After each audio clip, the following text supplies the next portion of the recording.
Hi friends, welcome to our channel. Brahmamudi serial next ఎపిసోడ్లో ఏం జరగబోతోందో ఈ వీడియోలో చూసి తెలుసుకుందాం. అందరి ముందు కళ్యాణ్ అప్పులను దోషిలాగా నిలబెట్టిన అనామిక. అసలేం జరిగింది అని తెలుసుకోవడానికి ఈ వీడియోని స్కిప్ చేయకుండా ఎండ్ వరకు చూసేయండి.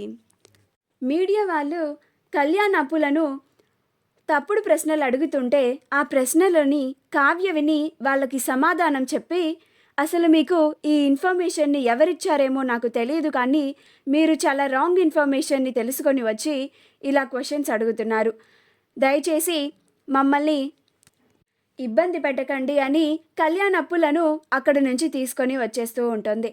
ఈలోగా వాళ్ళకి అనామిక ధాన్యలక్ష్మినిలు ఎదురవుతారు.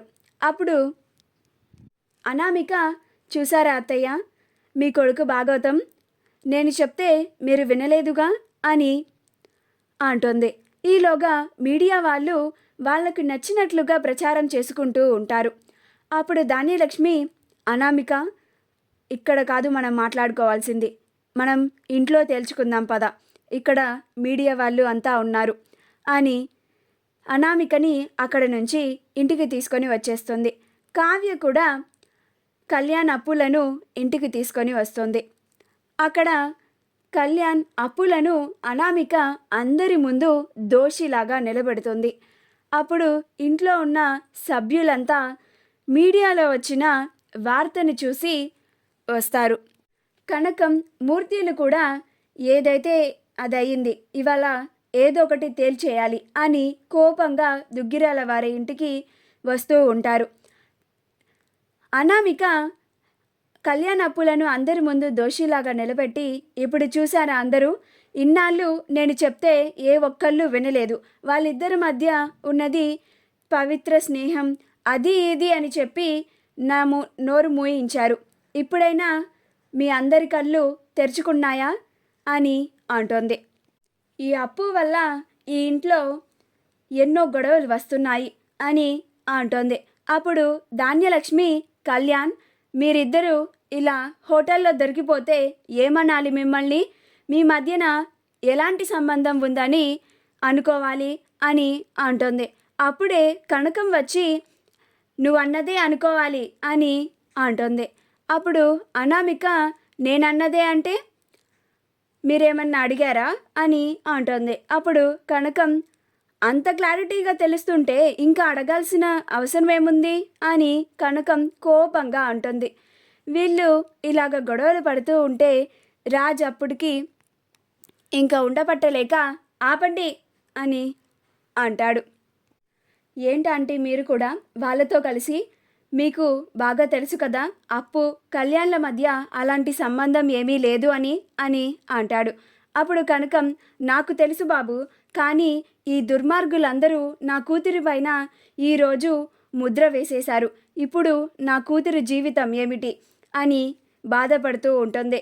అప్పుడు రాజ్, ఆ మీడియాకి అసలు ఇలాంటి రాంగ్ ఇన్ఫర్మేషన్ ఎలా వెళ్ళిందో నేను కనుక్కుంటాను అని అంటాడు.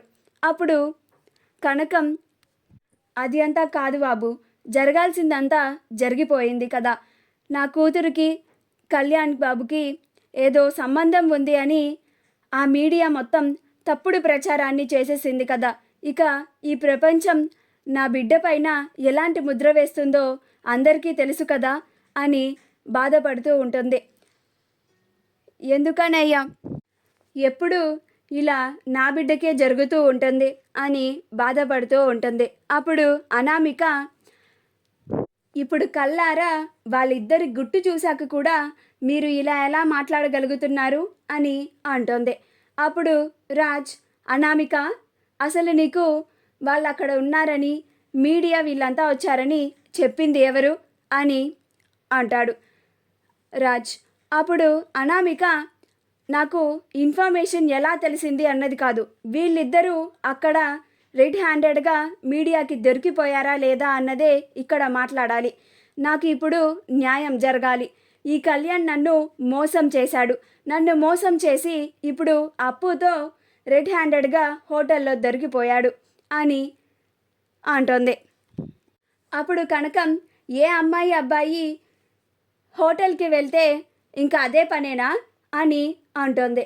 అప్పుడు అనామిక మరి ఇంకేం పని మీద అక్కడికి వెళ్ళారంటారు మీరు అని అంటోంది. అప్పుడు కనకం వేరే పని మీద ఏమన్నా వెళ్ళి ఉండొచ్చు కదా అని అంటోంది. అప్పుడు అనామిక కళ్యాణ్ని చెప్పు కళ్యాణ్, ఈ అప్పుని తీసుకొని నువ్వు ఆ హోటల్కి ఎందుకు వెళ్ళావు అని అంటోంది. అప్పుడు కళ్యాణ్ ఏం చెప్పాలో అర్థం కాక ఇప్పుడు ఆ అసలు మాయ గురించి ఆ రౌడీల గురించి ఇంత గొడవ అవుతున్నప్పుడు ఇప్పుడు ఆ ప్రస్తావన తీసుకురావడం మంచిది కాదు అని కళ్యాణ్ సైలెంట్గా ఉంటాడు. అప్పుడు అప్పు మీరందరూ అనుకున్నట్లుగా మా ఇద్దరి మధ్య అలాంటి సంబంధం ఏమీ లేదు. మేమిద్దరం మంచి స్నేహితులం అంతే. అది తప్ప ఇంకా అంతకన్నా ఎక్కువ ఏమీ లేదు.